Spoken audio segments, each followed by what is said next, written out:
बिस्मिल्लाहिर्रहमानिर्रहीम। अस्सलाम वालेकुम माय यूट्यूब फैमिली, कैसे हैं आप लोग? उम्मीद है कि खुश होंगे, खुश रहें और दूसरों को खुश रखने की कोशिश करें। और आज हम बनाएंगे कीमे के चपली कबाब। कीमे के चपली कबाब बनकर बहुत ज़्यादा अच्छे रेडी होंगे, तो आप लोग ज़रूर ट्राई कीजिएगा। और मैं इसके अंदर आप लोगों को सीक्रेट बताऊंगी ताकि आप लोग के कबाब बिल्कुल भी ना टूटें। बहुत अच्छी बाइंडिंग करेंगे हम इसके अंदर। तो चलिए स्टार्ट कर लेते हैं। बिस्मिल्लाहिर्रहमानिर्रहीम। यहाँ पे मैंने आधा किलो कीमा लिया है, वो मैंने इसका अच्छी तरह से वॉश कर लिया है और उसके अंदर से पानी जो है बिल्कुल खुश्क कर लिया है। हमको कीमे में बिल्कुल भी पानी नहीं चाहिए। तो मैंने यहाँ पे 2 प्याज़ें ली हुई थी, उसको मैंने बारीक क्रश करा हुआ है और उसका भी पानी मैंने ग्रेट कर लिया है। और हमने डाला है इसके अंदर 3 हरी मिर्चें ली थी, मैंने उसको बारीक क्रश करा हुआ है, वो इसके अंदर शामिल कर देते हैं। 2 टेबलस्पून लहसुन अदरक का पेस्ट हम इसके अंदर शामिल कर देते हैं। 1 टमाटर बारीक कटिंग करा हुआ इसके अंदर शामिल कर देते हैं। धनिया पुदीना 3 टेबलस्पून इसके अंदर शामिल कर देते हैं। 2 टेबलस्पून लाल कुटी हुई मिर्च इसके अंदर शामिल कर देंगे। हाफ टेबलस्पून काली मिर्च पाउडर शामिल कर देते हैं। हाफ टेबलस्पून ज़ीरा पाउडर शामिल कर देते हैं। और यहाँ पे मैंने 1 पिंच ली हुई है अजवाइन की, उसको मैं हाथ से मसल कर अंदर शामिल कर देते हैं। 2 टेबलस्पून सूखा हुआ धनिया, जो साबुत सूखा हुआ धनिया होता है, वो उसके अंदर मैंने क्रश करा हुआ शामिल कर दिया है। 1 टेबलस्पून नमक शामिल कर देते हैं। 1 अंडा लिया है मैंने, उसको अंदर शामिल कर दिया है।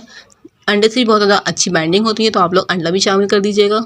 और दूसरी इंग्रेडिएंट है बाइंडिंग का। इसके अंदर मैंने बाइंडिंग के लिए डाला है 3 टेबलस्पून बेसन। बेसन नहीं है तो आप लोग आटा भी इसके अंदर शामिल कर सकते हैं। आटे से भी बहुत अच्छी बाइंडिंग हो जाती है, इससे आप लोगों के कबाब बिल्कुल भी नहीं टूटेंगे। अब इसको हम अच्छी तरह से मिक्स कर लेते हैं। मिक्सिंग में बहुत ज़्यादा ध्यान रखिएगा, अच्छी तरह से मिक्सिंग करिएगा ताकि आप लोग का कीमा और मसाला जो है सब कुछ मिक्स हो सके। यहाँ पे मेरा कलर आप लोग देख सकते हैं अच्छा नहीं है, तो मैं इसके अंदर डालना भूल गई हूँ। लाल मिर्चें और हल्दी मैंने इसके अंदर नहीं डाली, तो मैं अब डाल रही हूँ। 2 टेबलस्पून लाल मिर्चें डाली हैं मैंने और हाफ टेबलस्पून हल्दी डाली है मैंने इसके अंदर। आप लोग इसीलिए हम कहते हैं आप लोग को पूरी वीडियो वॉच करा करें, हम इसमें मिस्टेक हो जाती है तो हम आप लोग को आखिर में गाइड कर देते हैं। यहाँ पे मैं इसको अच्छी तरह से मिक्स करके इसको आधे घंटे के लिए कवर करके रख दिया था। और हमने इसको आधे घंटे के बाद निकाला है, तो हम एक दफ़ा दोबारा इसको मिक्स कर लेते हैं। रखने का ये फ़ायदा होता है ताकि आप लोग का मसाला जो अंदर तक चला जाए। मैंने यहाँ पे ठंडा पानी लिया, उसको हल्का सा हथेली पे लगाया है। अब इसको हम इस तरह गोला बना लेते हैं और फिर इसको हथेली पे रख के हल्का सा दबा देते हैं। अच्छी तरह से दबा के प्रेस कर लीजिए, बिल्कुल इसको पतला कर दीजिए, तभी भी जाके ये थोड़ा सुकड़ जाता है और थोड़ा मोटा हो जाता है। मैंने यहाँ पे ऑयल गर्म करने रख दिया है। यहाँ पे देख सकते हैं आप, मैंने एक कबाब डाल दिया है। इसी तरह से मैं हथेली पे पानी लगाते हुए सारे चपली कबाब इसके अंदर डाल देते हैं फ्राई करने के लिए। और आप लोग मेरे चैनल एट होम किचन पे न्यू हैं तो काइंडली मेरे चैनल को सब्सक्राइब कर लीजिए और बेल आइकन को प्रेस कर लीजिएगा। इससे ये होगा कि मैं आने वाली वीडियो का नोटिफिकेशन आपको मिल जाएगा और आप लोग मेरी वीडियो को वॉच कर सकेंगे। हल्का हल्का इसको हम चमचे से दबा देते हैं।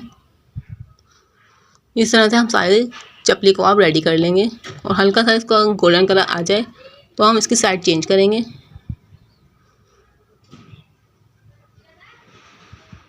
हमने जो अंदर बेसन और अंडा डाला है, इससे बहुत ज़्यादा अच्छी बाइंडिंग होगी और आपके चपली कबाब जो हैं बिल्कुल भी नहीं टूटेंगे। हल्का हल्का सा दबाते रहें, प्रेस करते रहें। और इसको यहाँ पे देख सकते हैं आप लोग, मेरी एक साइड सीख चुकी है। हम इसको आपको पलट देते हैं। इस स्टेज पे हम आके इसको पलट देंगे। ये देख लीजिए मैंने पलट दी है और मेरे ये चपली कबाब हैं बिल्कुल भी नहीं टूट रहे।